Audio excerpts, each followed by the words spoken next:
Cette soirée était assez étonnante parce que organiser une soirée du cercle Wine Business au Bristol, à côté de l'Elysée, un 10 septembre, alors que la terre, la France est à feu et à sang, théoriquement, avec des mouvements de grève de partout, on a vraiment hésité jusqu'au dernier moment en se disant on y va, on n'y va pas. Aujourd'hui, les gens sont arrivés à partir de 17h30. 17h30, on voyait arriver 1, 2, 3, 4, 5 personnes. Et finalement, on était plus de 400 personnes ce soir. Conférence magnifique, parrainée par Harmonia.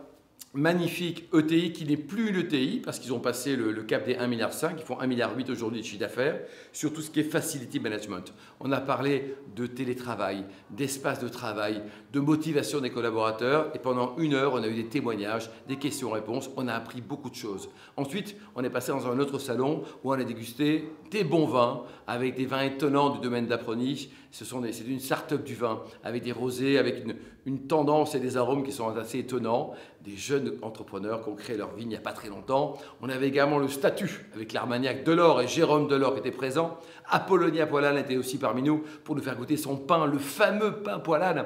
Elle qui a repris la manufacture il y a quelques années quand malheureusement ses parents sont décédés, se sont tués en hélicoptère. Une femme formidable comme on les aime, puis avec un pain qui est mondialement connu. C'était juste merveilleux, sans oublier le champagne Dutz qui était au rendez-vous, champagne officiel du wine business ici au Bristol, avec des belles dégustations de l'un des meilleurs champagnes qu'on peut considérer. Donc ça, c'était la partie. Puis après, on est passé donc avec des discussions avec des invités. On a reçu Karine Havas.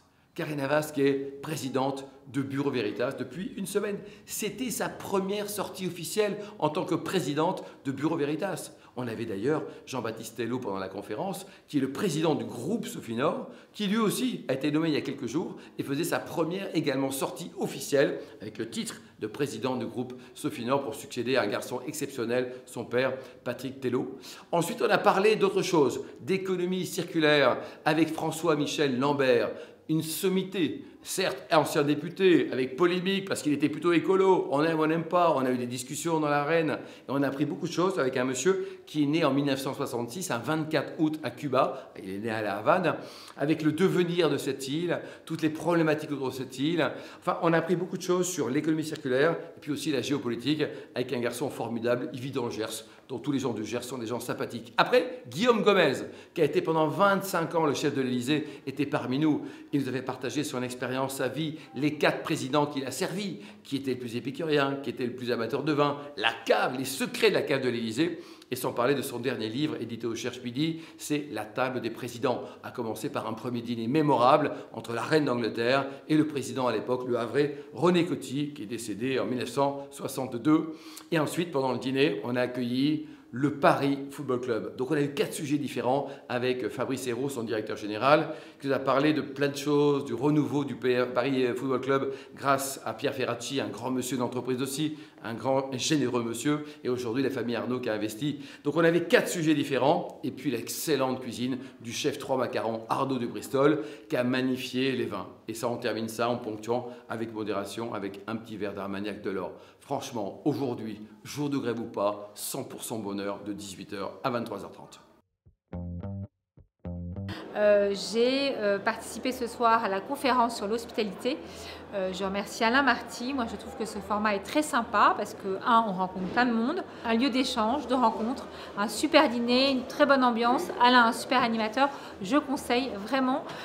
Petit comité, il y a du monde, mais on arrive à se parler les uns les autres. Donc, j'ai vu que j'avais un nombre d'invitations sur LinkedIn important, donc je sais que derrière, il va y avoir du business. Toujours un très bel événement ici au Wine Business Club, dans ce cercle où nous parlons vin, où nous parlons entreprise. Toujours des rencontres très intéressantes, des débats et des mini-conférences également très intéressantes. Parce que c'est l'occasion de rencontrer d'autres entreprises, de secteurs d'activité très différents.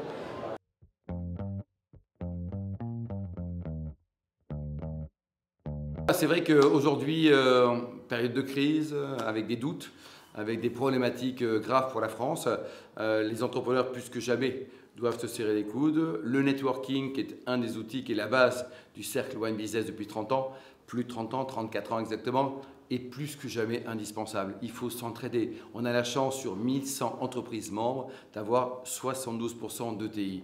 Les entreprises de taille intermédiaire, entre 50 millions de chiffre d'affaires jusqu'à 1,5 milliard. Ça, c'est le gros du club. On a également quelques adhérents de grandes sociétés, quelques petites boîtes, mais c'est le fond du club. Et ce fond du club, il faut l'entretenir, il faut se serrer les coudes, il faut s'entretenir. C'est maintenant et s'entraider, c'est le moment du networking. Bravo à toute l'équipe pour l'organisation et bien sûr, bravo à Alain Marty. Heureusement.